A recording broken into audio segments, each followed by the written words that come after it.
මේ කතරයිනේ database management system video series එකේ 27 වෙනි වීඩියෝ එකත් එක්ක. ඉතින් මගේ මේ වීඩියෝ එකත් මගේ කලින් වීඩියෝස් එක්ක සම්බන්ධයි. ඉතින් මම කලින් වීඩියෝස් වලදී database එකක් හදලා tables හදලා ඒවල් data insert කරලා query බේසික් ආකාරයෙන් ටික ටික අපි සංකීර්ණ වෙලා කොහොමද අපි රික්වයර්මන්ට් එකට query එකක් ලියන්නේ වගේ ඒ වගේ අපි ගොඩක් දේවල් කතා කරා. ඉතින් මේකෙත් තියෙන අපිට රික්වයර්මන්ට් කියලා තියෙනවා මෙන්න මේ දේවල් අපිට ඕනේ හොයලා දෙන්න කියලා. ඉතින් අපි ඒ query තමයි මෙතනදී පාවිච්චි කරන්නේ. මෙතනදී අපි කරලා බලන්නේ. අපි බලමු එහෙනම් මේකේ පළවෙනි ප්‍රශ්නය මොකක්ද කියලා.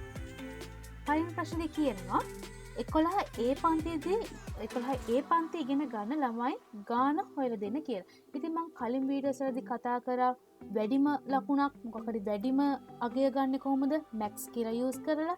එතකොට අඩුම අගයක් min කියලා. ඒ වගේම average එකක් ප්‍රතිශතයක් ගන්න AVG කියලා පාවිච්චි කරනවා. ඒ වගේ මොකක් හරි ලකුණු ටිකක හරි මොන හරි අගයන් ටික එකතුවක් ගන්න sum කියලා පාවිච්චි කරනවා. ඉතින් මෙතනදී අපෙන් අහනවා number of students ප්‍රමාණය කීයද කියලා. ඒ කියන්නේ අපෙන් අහන්නේ කොච්චර ප්‍රමාණයක් ඉන්නවද කියලා සංඛ්‍යාවක්. ඉතින් ඒ ප්‍රමාණයක් ගැන කියනකොට අපි මෙතනදී පාවිච්චි කරන්නේ මෙන්න මේ විදිහට query එකේ තියෙන වලට පේනවා count කියලා. මේකෙදි කරන්නේ අපි මොකක් හරි tables ටිකක් කියනවා. අපි මොකක් හරි condition එකක් කියනවා. ඒ condition එකට අනුව ඒ tables ටිකේ එන ඒ ටික ෆිල්ට් වෙලා එන rows ගාන අපි count කරනවා. ඒ කියන්නේ ඒ එන rows ගාන තමයි අපිට මෙතනදී answer එක විදිහට දෙන්නේ. ඉතින් අපිට අපෙන් අහන්නේ 11 පන්තියේ ඉගෙන ගන්න ළමයි ප්‍රමාණය කීයද කියලා. ඉතින් ඒක ඇත්තනම පොඩි query එකක්. මෙන්න මේ විදිහට තමයි මම ලියලා තියෙන්නේ query එක. අපිට තියෙන්නේ select කියලා දෙන්න. අපි ඔයාලා දාන්න අපි ඕනම දෙයක් හොයන්න පාවිච්චි කරන select එක search statement query එකක්. ඉතින් ඒක select කරලා තමයි පටන් ගන්නෙ. select මම කියනවා count කරන්න කියලා. student table එකේ index numbers ටික මම ඒ වගේ මේ දෙන column එකේ නම student count කියලා rename කරන්න කියලා කියනවා. ඒ වගේම student table එකේ මේ ටික හොයන්න කියලාත් මම කියනවා. ඒත් මෙතනදී අපිට පන්තියක් කියනවනේ. ඉතින් ඔයාලා දන්නවා මගේ කලින් data වල පෙන්නුවොත් student table එකේ class එකේ class ID එක විතරයි තියෙන්නේ. ඒත් අපිට මේකේ දීලා තියෙන class name එකනේ 11A කියලා. එහෙනම් අපිට වෙනවා student table එකයි class table එකයි එකතු කරන්න. මම කලින් වීඩියෝස් එකක් කියලා තියෙනවා අපි වෙන එකතු කරන්න. මම ඒ ගැන ගොඩක් විස්තර කරලා තියෙනවා. ඉතින් මම මේකෙදිත් කිව්වොත් අපිට මෙහෙම එකතු කරන්න වෙන්නේ ඒ තොරතුරු tables දෙකක තියෙන හින්දා. ඉතින් මේ tables දෙක එකතු කරලා තමයි අපිට අවශ්‍ය row එක fill කරලා ගන්න වෙන්නේ. ඉතින් මේ විදිහට මම student table එක class table එක එකතු කරනවා join queries වලින්. join queries වලින් මම එකතු කරන්නේ ඔයාලා දැක්කා student table එකේ තියෙනවා class ID කියලා column එකක්. ඒක ඇවිල්ලා තියෙන්නේ class table එකේ class ID කියන primary key එක foreign වෙලා තමයි student table එකේ class ID කියලා ඇවිල්ලා තියෙන්නේ. ඉතින් ඒ class ID එක දෙකටම සම්බන්ධයි. ඒ දෙක හරහා සම්බන්ධ වීමක් තියෙනවා link එකක් තියෙනවානේ. ඉතින් ඒක හරහා තමයි මම මේ join query එකේ tables දෙක සම්බන්ධ කරන්නේ. ඉතින් සම්බන්ධ කරලා මම දෙනවා condition එක class name එක 11A වෙන්න ඕනි කියලා. ඉතින් 11A විතරක් වෙන ළමයි ටික fill කරලා අපි කියනවා ඒක ඉතුරු වෙන ඒ rows වල index numbers ටික ගත්තම අපිට හරියන්නේ. ඉතින් index numbers ටික count කරලා දෙන්න කියලා. ඉතින් මේ query එක execute කරාම ඔයාලට පේනවා answer එක 4යි කියලා න ะ. අපි බලමු student table එකේ අපි class table එකට ගිහින් බැලුවොත් මෙන්න මේ විදිහට ඔයාලට පේන 11 කියන්නේ class ID එක 11B කියන්නේ class ID එක 2. ඉතින් අපෙන් ඉල්ලන්නේ 11A ඒ කියන්නේ class ID එක 1. එතකොට student table එකේ බලද්දී ඔයගොල්ලන්ට පේනවා එක කියලා තියෙනවා 1යි 2යි 3යි 4යි. ඉතින් ඔන්න ඔතන 4ක් වෙනවා. ඉතින් අපිට query එකෙත් answer එක ලැබිලා තියෙනවා 4යි කියලා.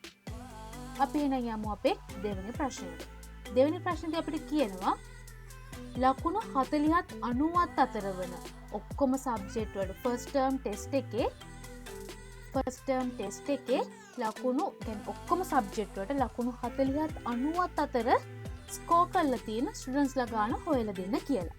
ඉතින් ඒ query එකෙන්නේ මේ query මේ වීඩියෝ එක පුරාට අපි count එක පාවිච්චි කරන කොහොමද කියලා අපි කතා කරන්නේ. අපි බලමු කොහොමද මේ ප්‍රශ්නෙට උත්තරේ ලියන්නේ කියලා. ඉතින් මෙතනදී ඒකේ උත්තරේ ලියන්නේ මෙන්න මේ විදිහට. අර විදිහටම අපි count කියලා මොන table එකේ මොන column එකෙන්ද අපි count කරන්න කියලා කියනවා. ඉතින් count කරන්න ඒ වගේම ඒ එන column එකේ name එක number of data records කියලා දෙන්න කියලා කියනවා. මේකෙදි first term එකයි mark එකයි ටේබල්ස් දෙක තියෙන හින්දා ඉතින් මේකෙදිත් මම ටර්ම් එකයි ඒ වගේම ටර්ම් එක්සෑම් ටර්ම්ස් තොරතුරු තියෙන ටේබල් එකයි මාක්ස් තියෙන ටේබල් එකයි ජොයින් කුවරිස් පාවිච්චි කළ කලින් විදිහටම ටර්ම් ID කියන කොලම එක හරහා මම සම්බන්ධ කරගෙන තියෙනවා ජොයින් කරගෙන තියෙනවා. ඉතින් එහෙම කරන්නේ ඔයාලා දන්නවා එක්සෑම් ටර්ම් කියන ටේබල් එකේ ටර්ම් ID එක ෆොරින් ටර්ම් ID කියන ප්‍රයිමරි කී එක තමයි ෆොරින් කී වෙලා ස්ටුඩන්ට් එක්සෑම් මාක් රෙකෝඩ් කියන ටේබල් එකට ඇවිල්ලා තියෙන්නේ. ඒ වගේම මේගොල්ලෝ අපිට දීලා තියෙනවා එක්සෑම් ටර්ම් එක ෆස්ට් ටර්ම් වෙන්න ඕනේ ස්ටුඩන්ට් එක්සෑම් මාක් එක 40ත් 90ත් අතර වෙන්න ඕනේ කියලා. ඉතින් ඒක මම දෙනවා between 40 and 19 කියලා මෙන්න මේ විදිහට. ඉතින් ඔන්න ඔය විදිහට තමයි කෝඩ් එක තියෙන්නේ. මේ කෝඩ් එක එක්සිකියුට් කළොත් අපිට උත්තරේ ලැබෙනවා 19 කියලා. මම මේක නිකන් දෙන්නම්කෝ මෙතන between 70 and 90 කියලා. ඔතන මම 70 and 19 කියලා දීලා මම මේක එක්සිකියුට් කරොත් ආඩ පේනවා 15 දෙනා ඉන්නේ. ඒ විදිහට අපිට ඕන පරතරයක්, ඒ කියන්නේ මොකක් හරි මැක්සිමම් සහ මිනිමම් මාර්කයක් අතර ටික මේ විදිහට අපිට හොයාගන්න පුළුවන්. තුන්වෙනි ප්‍රශ්නයට යමු. තුන්වෙනි ප්‍රශ්නේදී අපිට කියනවා 11 වසරේ ඔක්කොම ක්ලාසස් වල ඉගෙන ගන්න ළමයින්ගේ සෙකන්ඩ් ටර්ම් ටෙස්ට් එකේ සෙකන්ඩ් ටර්ම් එක්සැමිනේෂන් එකේ සයන්ස් සබ්ජෙක්ට් එකේ ස්ටුඩන්ට්ස්ලා ඒ කියන්නේ ඒකට පෙනී ඉඳලා තියෙන ස්ටුඩන්ට්ස්ලා ගාන හොයලා දෙන්න කියලා තමයි අපිට කියන්නේ. මෙතනදී අපිට කියන්නේ 11 වසර පන්ති ඔක්කොගෙම සයන්ස් සබ්ජෙක්ට් එකට සෙකන්ඩ් ටර්ම් ටෙස්ට් එකේ පෙනී හිටපු ඔක්කොම ස්ටුඩන්ට්ස්ලාගේ ප්‍රමාණය හොයලා දෙන්න කියලා. අපි බලමු කොහොමද ඒක හොයන්නේ කියලා. ඉතින් ඒක හොයන්නේ මෙන්න මේ විදිහට. ඔයාලා දන්නවා ඉතින් අපිට කියන සෙකන්ඩ් ටර්ම් කියලා, ඒ වගේම සයන්ස් සබ්ජෙක්ට් කියලා කියන.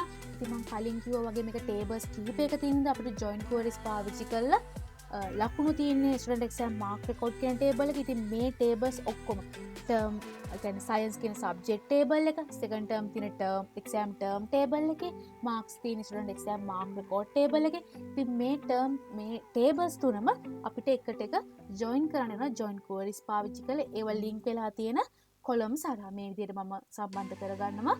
ස්ටුඩන්ට් එක්සෑම් මාක් රෙකෝඩ් කියන ටේබල් එක සබ්ජෙක්ට් ටේබල් එකත් එක්ක සබ්ජෙක්ට් ID එක හරහා student exam mark record table එක එක්සෑම් ටර්ම් කියන ටේබල් එකත් එක්ක ටර්ම් ID කියන කොලම් එක හරහා මම සම්බන්ධ කරගන්නවා. එහෙම සම්බන්ධ කරගෙන මම මෙතන කවුන්ට් කරන්න කියලා කියනවා ස්ටුඩන්ට් එක්සෑම් මාක් රෙකෝඩ් කියන ටේබල් එකේ ඉන්ඩෙක්ස් නම්බර්ස් ටික, ඒ වගේම ඒන උත්තරේ කොලම් එකේ ස්ටුඩන්ට් කවුන්ට් කියලා රීනේම් කරන්නත් කියලා කියනවා.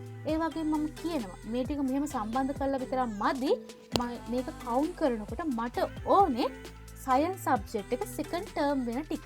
ඒකට මම මෙතනදී බෙයා කන්ඩිෂන් එකක් දීලා ටර්ම් එක සෙකන්ඩ් ටර්ම් කියලා කියනවා. ඒ වගේම සයන්ස් වෙන්නත් ඕනේ සබ්ජෙක්ට් එක කියලා කියනවා. ඉතින් මේක අතර කලින් කතා කරපු ක්වරිස් වල වගේම තමයි මේකෙත් අපිට තියෙන කන්ඩිෂන් එක වෙනස් වීම. ඉතින් මේ කෝඩ් එක එක්සිකියුට් කරොත් ඔයාලට දෙනවා මට උත්තරේ එනවා 8යි කියලා. අපි යමු ඊළඟ කෝඩියකට. ඊළඟ ප්‍රශ්නෙට අපි යමු.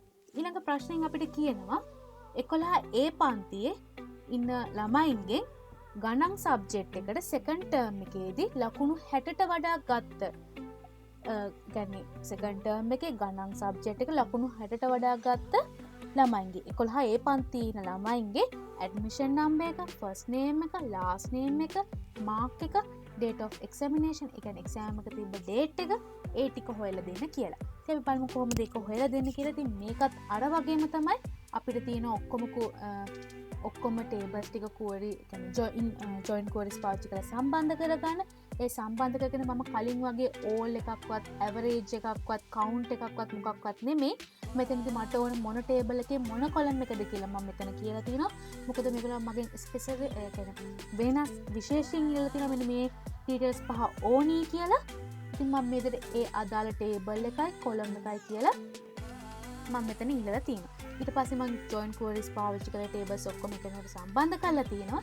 ඊට පස්සේ මම මෙන්න මෙතනදී ඒ අදාළ condition එක මේගොල්ලෝ අපිට කියනවානේ ලකුණු 60ට වඩා වැඩි වෙන්න ඕනේ, math subject එක වෙන්න ඕනේ, second term එක වෙන්න ඕනේ, 11 පන්ති ඉගෙන ගන්න ළමයි වෙන්න ඕනේ කියලා.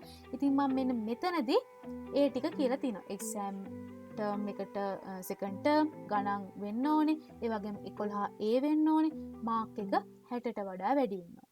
ඉතින් මේ කෝරි එකත් අනිත් කෝරි වගේම තමයි සාමාන්‍යයෙන් මේවා වෙනස් වෙන්නේ ව්‍යා කන්ඩිෂන් එකේදී අපි ව්‍යා කියලා දෙන අපිට ෆිල්ටර් කරන්න ඕන කන්ඩිෂන්ස් ටික තමයි වෙනස් වෙන්නේ. ඉතින් මේ කෝඩ් එකත් එක්සිකියුට් කරාම ආයෙත් පේනවා මට ලකුණු 60ට වඩා ළමයි දෙන්නෙක්ගේ අවශ්‍ය තොරතුරු මේ විදිහට ලැබිලා තියෙනවා.